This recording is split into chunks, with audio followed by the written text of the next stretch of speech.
Hey, this is Nicolosi, and in this video, we're going to continue discussing the stack module. It's quite a versatile module. You can do a lot of things with it. And in this session, we're going to take this multi-tap delay preset from the factory presets and put it in a stack module. As you can see, it has a lot of lanes, and by the time we're done with it, it's going to be in a much more compact form. Okay, so I have a Logic Pro running on my macOS with Mela instances. First instance is a synth, followed by our effect. And we're using the synth to trigger notes so we can hear our delay effect. And this is what our delay sounds like. Okay, so I've actually described how to build multi-tap delay in one of the previous videos, and you can go back and watch it if you like. But here I'll give you a brief overview of how it works. First lane is simply a dry signal. We get an input, goes through the level module, so we can control the dry signal level, and that gets sent out to the main output.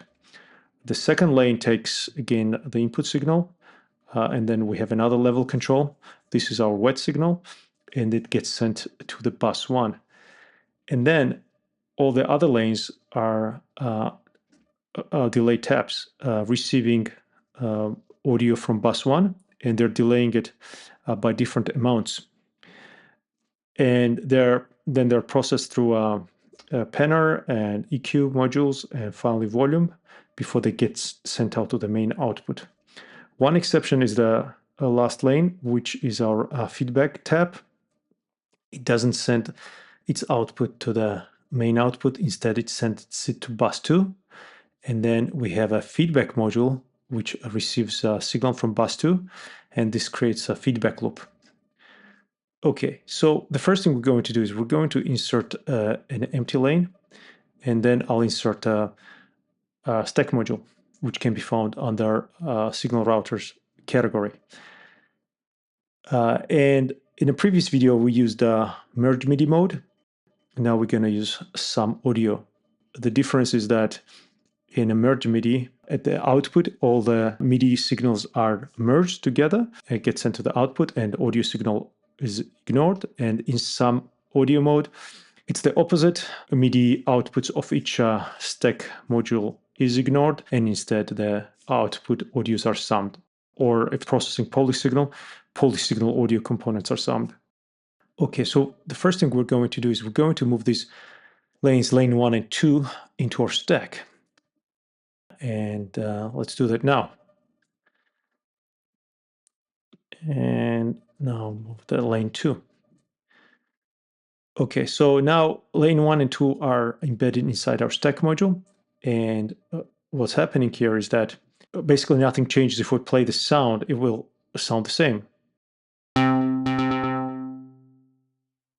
But we want to simplify things where we can take this audio in and just move it in front of the stack module. And we can just rename it to the audio in. And now what happens is that when the audio signal comes in, a copy of the audio signal will get sent to the both stack modules. So this is no longer needed here. So they're both receiving the same audio signal. And in fact, we can just rename this to dry and wet. So we can tell that this is a dry path and this is a wet path. What we're going to do is replace this audio out that sends the signal to bus 1 with the stack module. And the reason we're doing that is because we're going to embed all these lanes in this stack module. Again, we have this in some audio mode, and we're just going to open up our stack here, and I'll collapse all the lanes because it will be simpler to drag them all in. And so this is our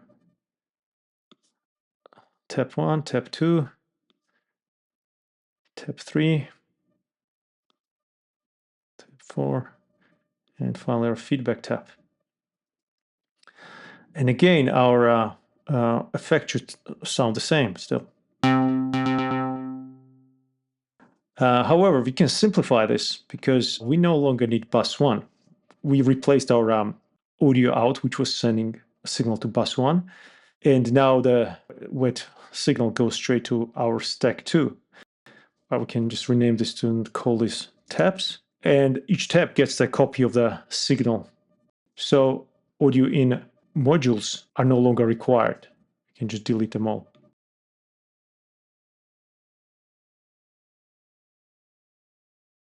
And again, if I play it, it will sound the same because those audio ins weren't doing anything anymore. Now, next thing we can do is we can do the same for audio out. So let's drag this audio out module. Now what will happen is that, and in fact, we can ungroup this because we no longer need, we don't need anything else other than the level control here for the dry level. And now what will happen is the audio will come in and a copy of it will go to the dry path where we can control the level, and then it goes to the output. And this another copy will go to the wet path, and again we'll control the level of that. Here we'll get a feedback, and then the copy of the signal will get sent to all these taps. And again, we can name this to tap 1, and we could do the same for all of those. And I recommend you do that. It just makes it easier to understand how preset works. Okay, so now we'll remove the audio out from each tap because those are no longer needed. Because what this stacks module will do, it will sum the outputs of all the taps. And with the exception of last lane, which is our feedback, I'll rename this feedback tap. And here the output is not getting sent to the main output. Instead, it's getting sent to sent here to create a feedback loop. And what we can do, we can just insert a level module to mute it. You don't have to mute it. You can also send it to the output, but I'm inserting the mute level so it's consistent with what we had earlier. Otherwise, it will sound slightly different again, which is fine. Okay, so now we should be able to hear this preset should sound the same now. So that's pretty much it. What we did is we took that preset with multiple lanes and we just embedded it into 2 stack modules. And again, just to review, the audio in comes in and one path is a dry signal, and with a dry control goes straight to the out. With a wet path, it comes in, we can control the amount of wet level. Here we have a feedback loop, and then the copy of signal goes to the tap sublanes. And then the output of these taps gets summed, with the exception of feedback tap. They get summed and they get sent to the output. This is what it sounds like. And we can increase feedback.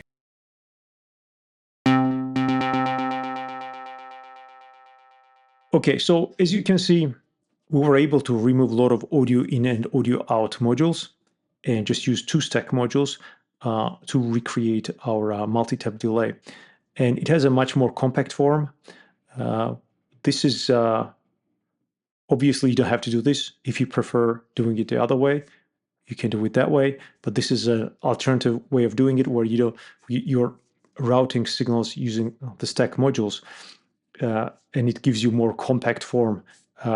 It's much easier to navigate, especially as your presets get more and more complex. So if you had a synthesizer, for example, it would be nice to have this entire audio effect embedded in a stack module where I can expand it when I need to and collapse it when I don't. Because obviously a synth preset would have other lanes like oscillators, modulators, and audio effects, and this would be just one of the audio effects, which can be present it in a much more compact form. Okay, that's all for now. I'll do a few more videos on the stack module because it's quite versatile and there are a lot of different ways you can use it. If you have any questions or feedback, love to hear it. Leave a comment below and see you next time.